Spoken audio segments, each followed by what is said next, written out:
Madame la députée de Marie-Victorin. Monsieur le Président, au début février, j'ai posé une question au gouvernement concernant la situation complètement folle sur un marché immobilier.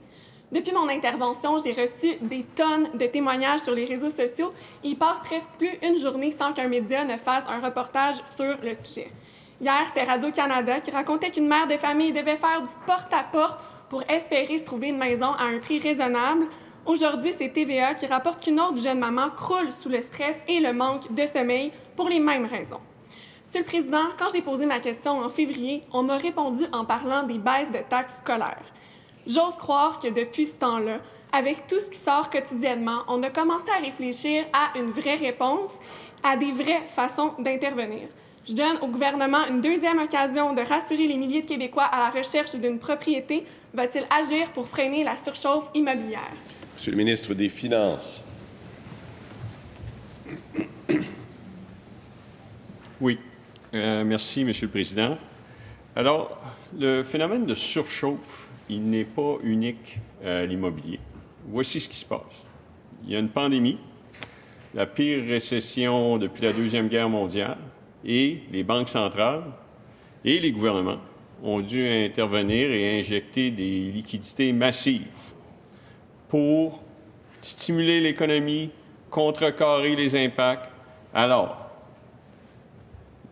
le prix du pétrole a rebondi, l'immobilier est fort, le Bitcoin est dans le plafond, le prix du bois. Il y a plein de secteurs de l'économie qui témoignent l'excès de liquidité dans le système.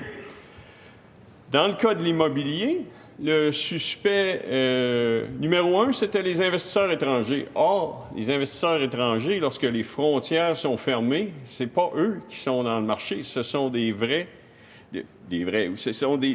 gens qui sont ici, qui veulent acheter des propriétés. Ça n'a rien à voir avec les investisseurs étrangers. Alors, la solution de taxer les investisseurs étrangers qui a été véhiculée à différents endroits dans cette salle n'est pas la solution.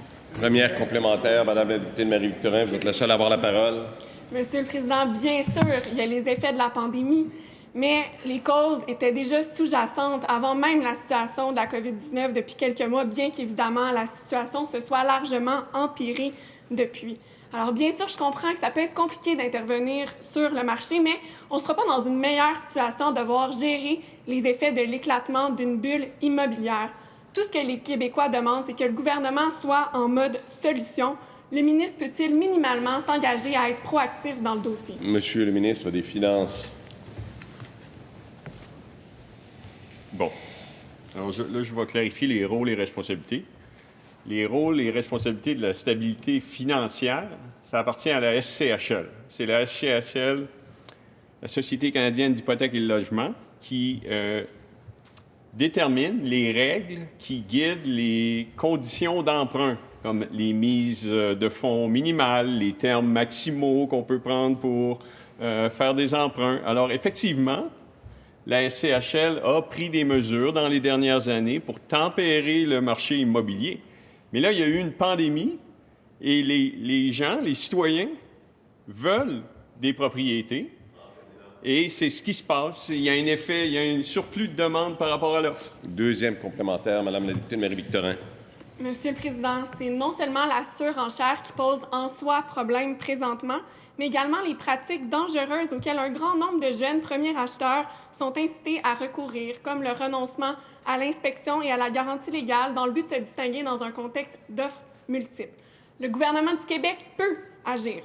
Le ministre va-t-il s'engager aujourd'hui au moins à rendre obligatoires les inspections et à encadrer la soustraction aux garanties légales? Monsieur le ministre des Finances.